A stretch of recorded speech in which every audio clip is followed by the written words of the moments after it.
August 28th, 1945. Yokohama, Japan. 12-year-old Keiko Tanaka pressed her face against the wooden shutters of her family's damaged home, watching through a crack as American trucks rolled down what remained of the main street. Her grandmother's weathered hand gripped her shoulder with surprising strength. "Stay away from the windows," the old woman hissed. "Don't let them see you. Don't make eye contact." Everything Keiko had been taught during the war said this moment would mark the beginning of her family's destruction. The propaganda posters, plastered throughout her school, had shown American soldiers as demons with horns and fangs. But the Americans stepping down from those olive-green vehicles weren't what she'd been told to expect. These soldiers were black. The imperial education system had barely acknowledged that black people existed, except as cautionary tales about American racial problems. When they were mentioned at all, it was as primitive beings, closer to animals than humans, used by white Americans as cannon fodder in their imperialist wars. Keiko watched as the lead soldier, a sergeant with gentle movements and patient eyes, approached an elderly Japanese man cowering near a bombed-out shop. The sergeant held up both hands, showing they were empty, then spoke in halting Japanese. "Tabemono ga arimasu, kusuri mo tasukete agemasu." "We have food, medicine too, we want to help." Keiko's entire understanding of the world cracked down the middle because the voice that spoke those words was kind. And everything she'd been taught said that was impossible. But before we dive deeper into this extraordinary untold story that history barely remembers, subscribe to the channel and leave a comment telling me where you're watching from. The 24th Infantry Regiment entered Yokohama like ghosts walking through a nightmare landscape. The Buffalo Soldiers, they called themselves, segregated black troops who'd fought across the Pacific with distinction that America rarely acknowledged. Behind them came elements of the 25th Infantry Regiment, military police units, and service companies, thousands of black soldiers arriving to occupy a nation that had never seen people who looked like them. For Japanese civilians, especially those who'd spent years absorbing wartime propaganda about American brutality, the first encounters with black soldiers created a cognitive dissonance so profound it shattered lifelong assumptions in minutes. Keiko Tanaka had spent her entire childhood learning about racial purity and national superiority. The divine emperor at the apex, the Japanese people as a chosen race, and below them, a hierarchy of lesser peoples. Americans were portrayed as spiritually corrupt, morally bankrupt, and racially mixed in ways that weakened them. Black Americans, when mentioned at all, were described as the lowest form of American society, barely human creatures used by their white masters for menial labor and dangerous work. Her teacher, Sensei Watanabe, had been particularly emphatic during a social studies lesson in 1943. "If you ever encounter a Negro," he'd said with obvious disgust, "remember, they are driven by base instincts. They cannot think rationally like we Japanese. They are dangerous animals that white Americans use for fighting because they feel no fear and have no intelligence to understand danger." Keiko had believed him. Why wouldn't she? Sensei Watanabe was educated, respected, someone you trusted with your child's mind. But now, crouching behind damaged shutters, with her grandmother's fingernails digging into her arm, Keiko watched the sergeant carefully set down a wooden crate filled with canned goods and medical supplies. He stepped back immediately, giving the terrified civilians space to approach if they chose. Another soldier, younger, maybe 19, placed a canvas bag of rice beside it. Then they retreated to their jeep and waited. "It's a trap," her grandmother whispered. "They're testing us, seeing how desperate we've become." But Keiko's little brother, only 6 years old and hollow-cheeked from months of near starvation, broke away from their hiding place and ran toward the supplies. The soldiers didn't shout, didn't grab him, didn't raise their weapons. The sergeant just smiled and pointed at the food, making eating gestures with his hands.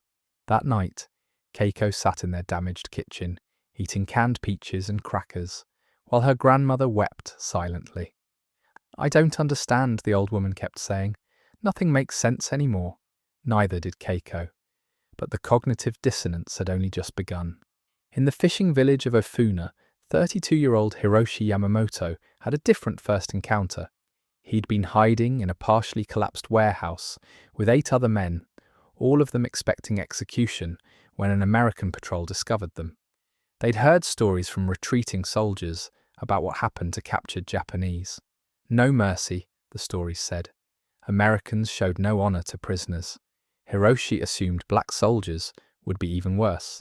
When the warehouse door creaked open and Hiroshi saw the soldier's face, his first thought was that he was hallucinating from hunger.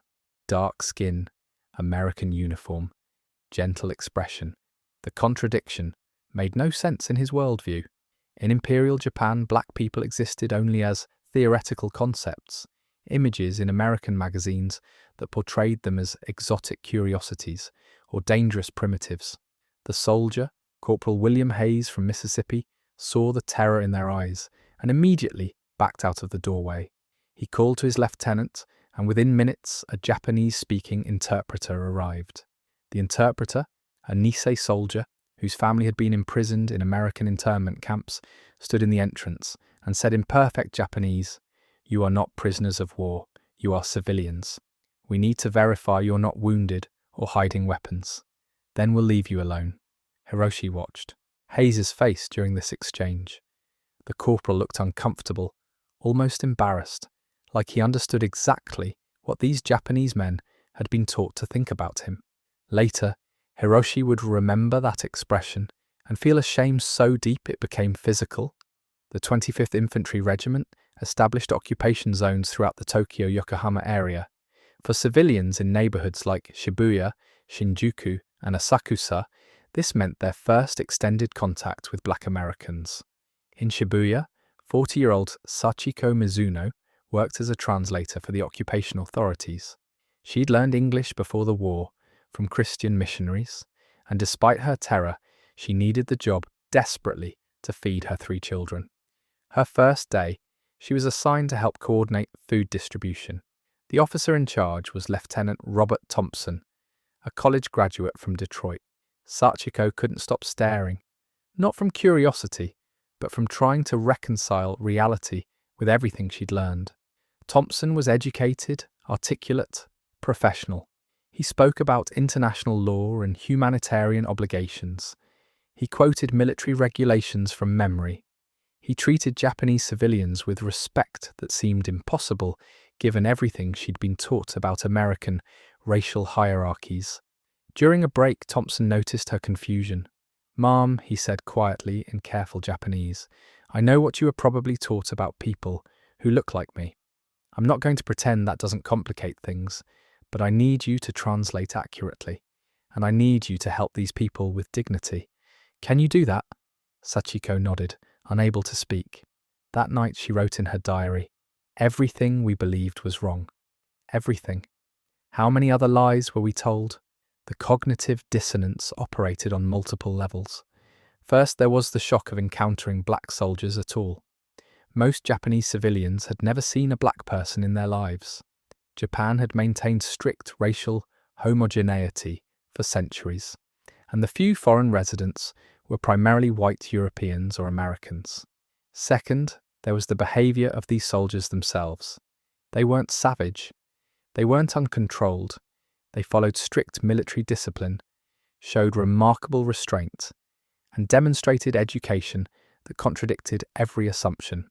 One woman from Tokyo, Emiko Sato, described in a 1946 interview, "I expected demons. I found men who were more civilized than our own soldiers had been toward Chinese civilians." The third level was the kindness that seemed incomprehensible. Despite understanding what Japanese civilians had been taught about Americans, despite knowing the depths of wartime propaganda they'd absorbed, many black soldiers responded with generosity that defied explanation. In the bombed-out district of Asakusa, largely destroyed by Allied firebombing, the 24th Infantry Regiment established medical aid stations. Medic James Washington from Alabama found himself treating Japanese civilians who physically recoiled when he approached. He worked slowly, explaining each action, giving them space to flee if they needed to. One middle-aged woman, Toshiko Hayashi, spat at him while he cleaned shrapnel wounds on her arm. Washington simply wiped his face, continued treating her injuries, and gave her antibiotics from his precious medical supplies. He said nothing about the incident. The next morning, Toshiko returned with her daughter, bowing deeply and offering him a small origami crane she'd folded from scrap paper. Washington accepted it with a gentle smile and kept it in his helmet liner for the rest of his deployment.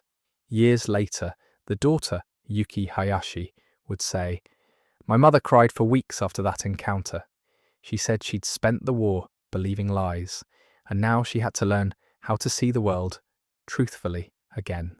The relationships began forming within weeks.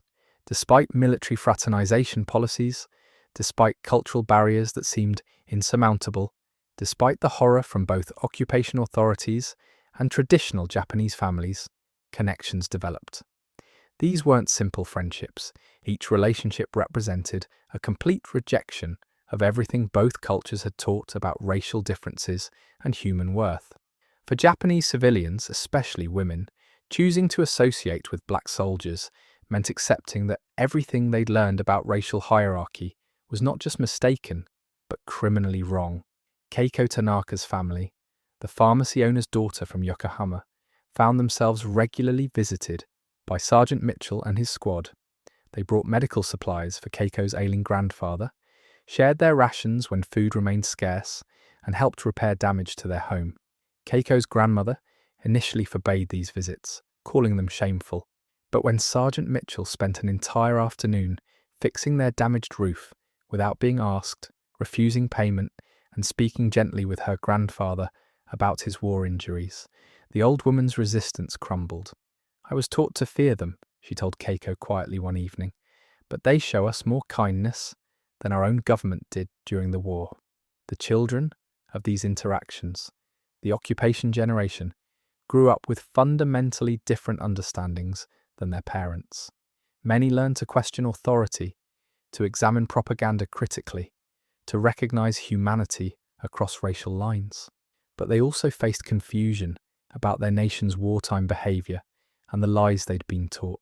The psychological impact on Japanese civilians who encountered black soldiers with no previous reference points often followed a predictable pattern. First came shock at the disconnect between expectation and reality. Then came shame as they recognized their indoctrination. Finally came a broader questioning of everything their education system had taught them. Hiroshi Yamamoto, who'd hidden in the warehouse, became a vocal advocate for international understanding in post-war Japan. He spoke at schools about his experience, beginning every presentation the same way. "I was taught that foreigners were inferior to Japanese people. I was taught that Americans were demons. And then I met human beings who showed me more respect than I deserved. Everything I'd been taught revealed itself as lies designed to make monsters of us all." Not every encounter was positive. Some Japanese civilians, too, committed to their wartime indoctrination, refused to acknowledge reality even when it stood before them. Some black soldiers, embittered by segregation in their own military and racism in their own country, showed little patience for Japanese confusion and fear, but the majority of encounters followed the pattern Keiko experienced. Expectation of brutality, followed by the slow, uncomfortable realization that the brutality existed not in the soldiers they'd been taught to fear, but in the system that taught them to fear. The irony wasn't lost on many black soldiers. They were occupying a nation that had practiced racial supremacy while serving in a segregated military from a country that maintained Jim Crow laws. Lieutenant Thompson told Sachiko during one of their working sessions, "We're here representing democracy while being denied full citizenship ourselves. We're fighting racial supremacy while living under it. Someday both our countries will have to face what they've done to their own people." By 1947, as occupation duties evolved and Reconstruction began, these soldiers had left behind transformed communities. The Japanese civilians who'd worked with them, befriended them, or simply encountered them carried forward a truth that racial hierarchies were constructs, lies designed to control and dehumanize Keiko Tanaka, now 15 and working as a translator herself, wrote to a pen pal in 1950. When I see the new Japanese constitution guaranteeing equality, I think about Sergeant Mitchell and the other soldiers from his unit. They taught me that courage means questioning the lies you were raised to believe. They showed me that people are individuals, not categories. That's the lesson I'll carry my entire life. Japanese children born after the war learned different histories than their parents had. The cognitive dissonance their mothers and fathers experienced became teaching moments.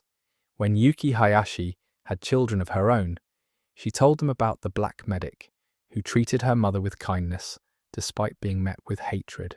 Your grandmother learned the most important lesson of her life, Yuki would say, that the people you're taught to fear are often more human than the people who teach you to fear.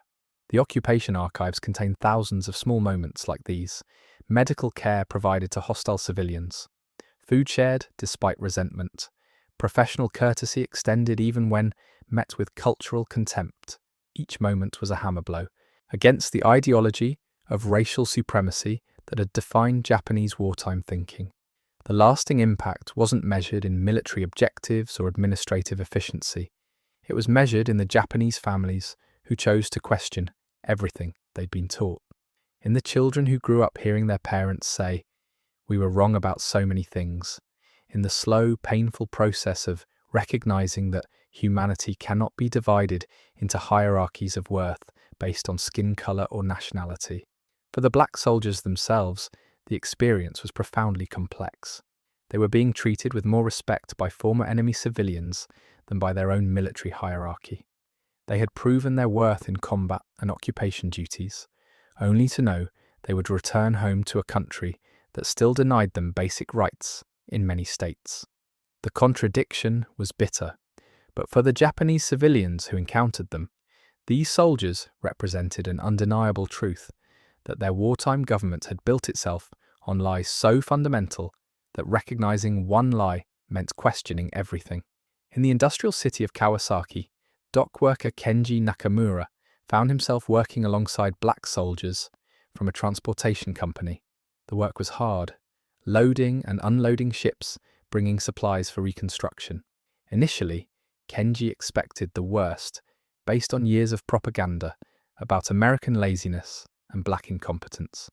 Instead, he discovered men who worked harder than anyone he'd known. Corporal David Johnson, from Georgia, could operate complex machinery that Kenji had never seen before. He explained mechanical principles in broken Japanese mixed with gestures, teaching Kenji skills that would serve him for decades. When Kenji's wife fell ill and needed expensive medicine, Johnson quietly arranged for military medical supplies to find their way to the Nakamura family. "I spent the war believing Americans were soft and weak," Kenji wrote in a letter to his brother in 1948. "These black soldiers work 16-hour days, send most of their pay home to families they haven't seen in years, and still find time to help Japanese workers they have no obligation to care about. We were lied to about everything." The transformation wasn't immediate or universal. Many Japanese civilians clung to wartime beliefs despite evidence contradicting them. Some attributed kindness from black soldiers to individual exceptions, rather than recognizing the fundamental falsehood of racial stereotypes. Others acknowledged that these particular soldiers were decent men while maintaining broader prejudices. But enough encounters occurred across enough communities that the cumulative effect cracked the foundation of Japanese racial thinking. In Osaka, black military police helped restore order after civil unrest. In Nagoya, black engineers rebuilt infrastructure destroyed by bombing.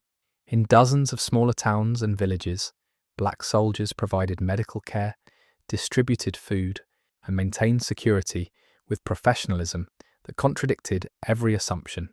The children were often the first to change, unencumbered by adult prejudices and desperate for any kindness in a world turned upside down. Japanese children gravitated towards soldiers who showed them attention and care. Many black soldiers, missing their own families desperately, found themselves becoming surrogate uncles and older brothers to Japanese children who had lost fathers in the war. 10-year-old Akira Fujimoto in Kobe befriended Sergeant Charles Williams from Chicago. Williams taught him basic English, while Akira taught Williams Japanese characters. They played baseball in bombed-out lots using equipment Williams had fashioned from scrap materials. When Williams received news that his own son had been born while he was overseas, he wept openly, and Akira comforted him in the way children instinctively understand grief. Years later, Akira would say, "Sergeant Williams was the first adult after my father died who treated me like I mattered. He wasn't Japanese, but he understood what it meant to miss family. He wasn't the monster we'd been told about. He was just a man trying to do his job while carrying his own pain." The marriages began in 1947, despite military regulations prohibiting fraternization, despite Japanese family shame, despite legal obstacles in both countries. Relationships formed that transcended every barrier their respective societies had constructed. These unions represented more than personal choices. They were declarations that racial boundaries were artificial, that human connection could overcome institutional hatred. Sachiko Mizuno, the translator from Shibuya, married Staff Sergeant Robert Thompson in 1948. Her family disowned her. Her former neighbors called her a traitor to Japanese purity. But Sachiko wrote to her sister, "I would rather be a traitor to lies than remain loyal to the hatred I was taught. Robert treats me as an equal, something Japanese men were never taught to do." The children of these marriages faced brutal discrimination in Japan.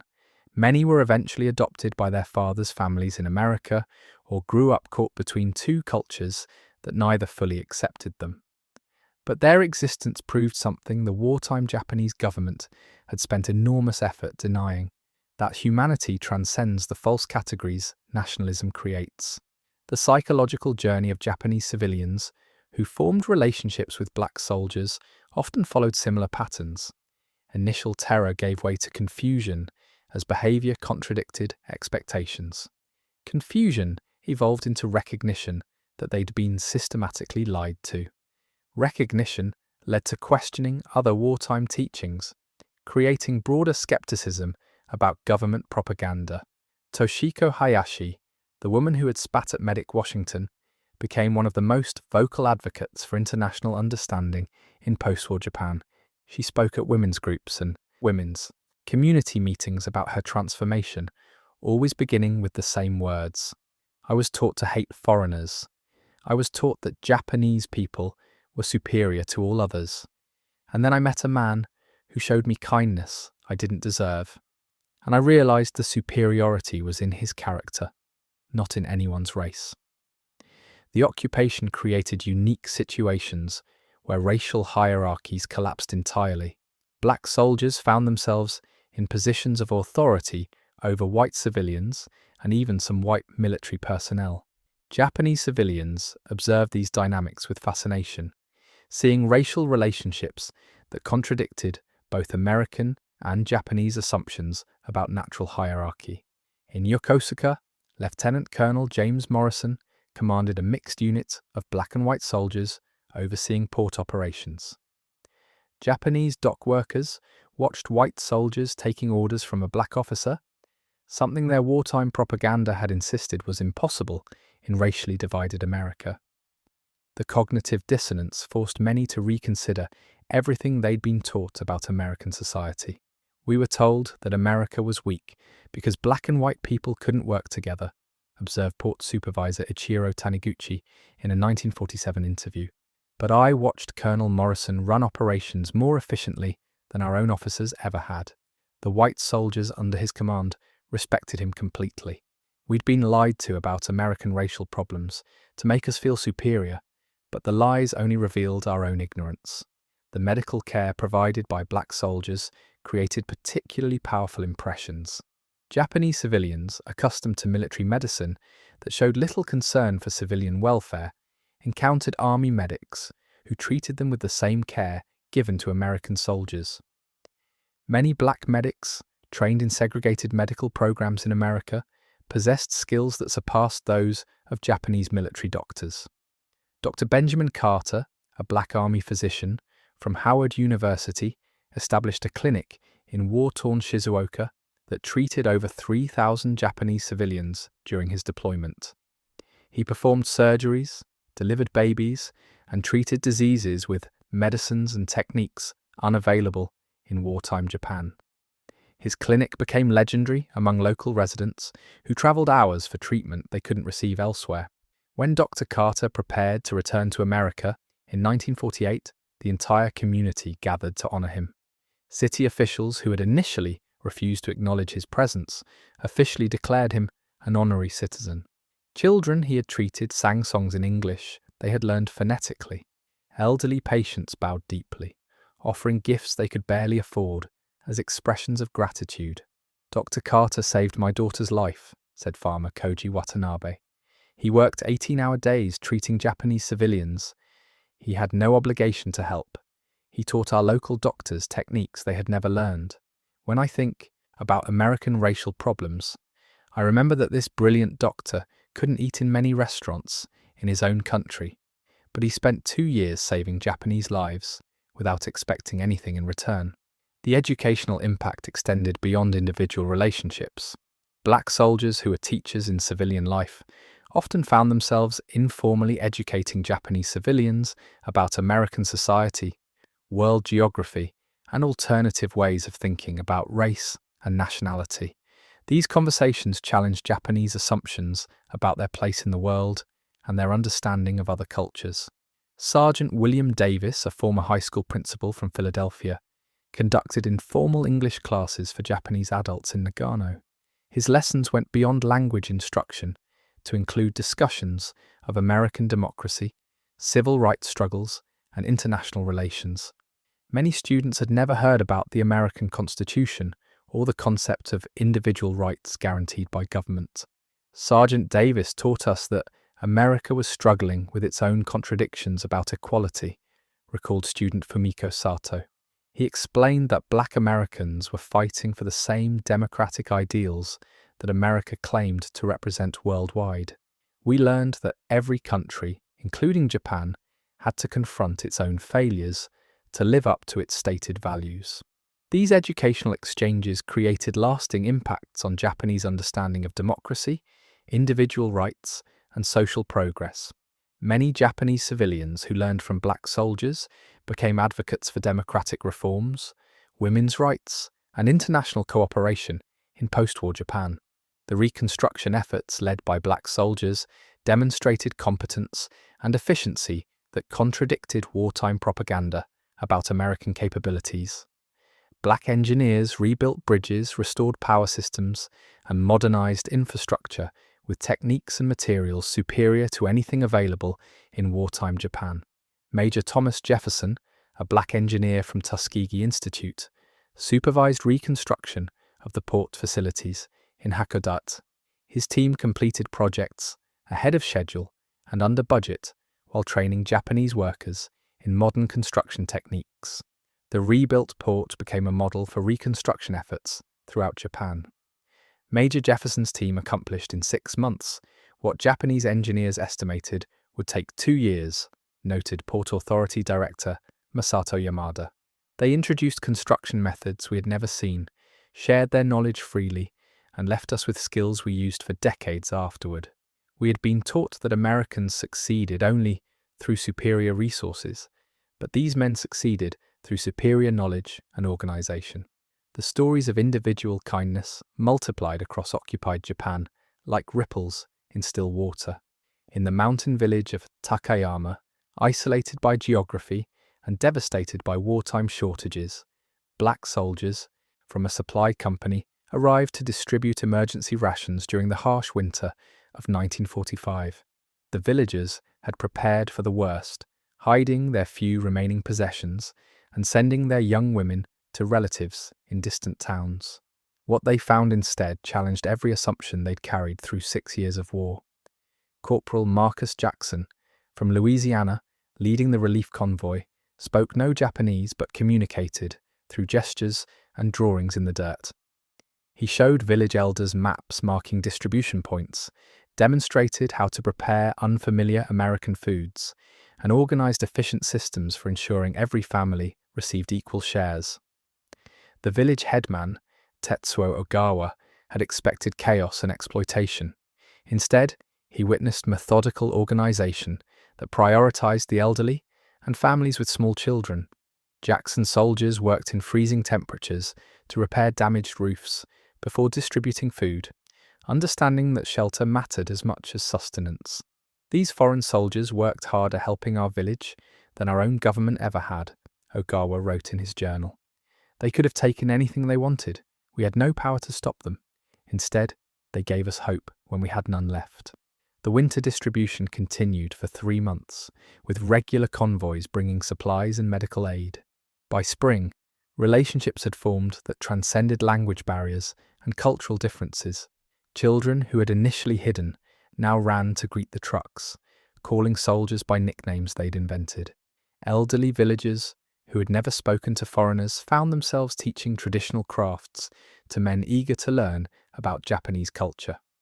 When the unit received transfer orders in April 1946, the entire village gathered for a farewell ceremony. Jackson, overwhelmed by the reception, struggled to express his feelings in broken Japanese mixed with gestures. Village children presented him with a hand-carved wooden box containing letters written in English by the local schoolteacher, thanking each soldier by name for specific acts of kindness they'd witnessed. The ceremony concluded with villagers singing a traditional Japanese song of gratitude, followed by the soldiers singing spirituals they'd learned in childhood. Neither group understood the other's words, but both recognized the universal language of respect and appreciation. Years later, Jackson would describe that ceremony as the moment he truly understood what service meant. "We'd been sent to occupy a defeated enemy," he reflected in a 1975 interview. "Instead, we found people who needed help, and helping them taught us more about ourselves than any military training ever could." The transformation wasn't limited to small villages.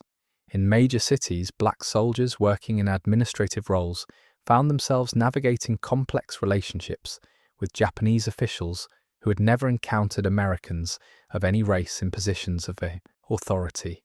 These interactions created unique dynamics that challenged assumptions on both sides. In Kyoto, Captain Alexander Washington, a lawyer from Atlanta, served as liaison between occupation forces and city government. His role required daily meetings with Japanese bureaucrats who had spent their careers in rigid hierarchical systems where racial purity was fundamental doctrine. Watching a black American officer discuss municipal policy in fluent Japanese, while white subordinates took notes, created cognitive dissonance that many officials never fully resolved. Deputy Mayor Hiroshi Matsumoto initially refused to meet with Washington directly, insisting that protocol required white officers for official business. When told that Washington held final authority for all administrative decisions, Matsumoto reluctantly agreed to formal meetings but maintained obvious discomfort. The breakthrough came during negotiations over school reconstruction funding. Washington presented detailed proposals that addressed not just building repairs, but educational philosophy, teacher training, and curriculum development. His knowledge of Japanese educational history and his suggestions for democratic reforms impressed Matsumoto despite his initial prejudices. Captain Washington understood our educational system better than most Japanese officials, Matsumoto admitted in post-war memoirs. His proposals balanced respect for Japanese culture with necessary democratic reforms. I had to acknowledge that his intelligence and education surpassed my own in many areas, despite everything I'd been taught about racial capabilities. Their working relationship evolved into mutual respect that influenced municipal policies for years afterward.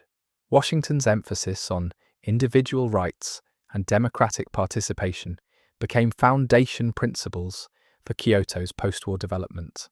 When he departed in 1947, city officials honored him with a formal resolution recognizing his contributions to their community's reconstruction. The medical missions conducted by black soldiers created lasting impacts that extended far beyond immediate treatment. Many Japanese communities had been without adequate medical care for years, relying on traditional remedies and undertrained personnel who lacked modern medicines and equipment. Lieutenant David Coleman, a pharmacist from Chicago, established mobile clinics that served rural communities throughout central Honshu. His team traveled by jeep to villages that had never seen motorized vehicles, carrying medical supplies and equipment that seemed miraculous to populations accustomed to wartime shortages. Coleman's approach emphasized teaching local practitioners modern techniques while respecting traditional Japanese medicine where it proved effective. He trained village healers in basic surgery, showed them how to prepare and administer antibiotics, and left behind supplies and equipment when his unit transferred to new assignments. The results were dramatic. Infant mortality rates dropped significantly in communities served by Coleman's clinics. Diseases that had claimed lives regularly became treatable conditions. Injuries that would have caused permanent disability healed completely with proper care. More importantly, Coleman's respectful integration of modern medicine with traditional practices created trust that facilitated broader cultural exchange. Village practitioners who learned from him became advocates for international cooperation and scientific progress, influences that shaped community attitudes for generations. Lieutenant Coleman never told us our traditional methods were worthless, recalled village healer Kenji Nakayama. He showed us how modern medicine could work alongside our ancient knowledge. He treated our culture with respect while teaching us better ways to help our people. That combination of humility and expertise made him the most effective teacher I ever encountered. The athletic and recreational activities organized by black soldiers provided unexpected opportunities for cultural exchange and relationship building. Many soldiers had been athletes in college or professional sports, bringing skills and knowledge that fascinated Japanese communities struggling to rebuild social connections after years of wartime restrictions. The story of Japanese civilians encountering black American soldiers for the first time reveals a profound truth about human nature and the fragility of hatred when confronted with kindness.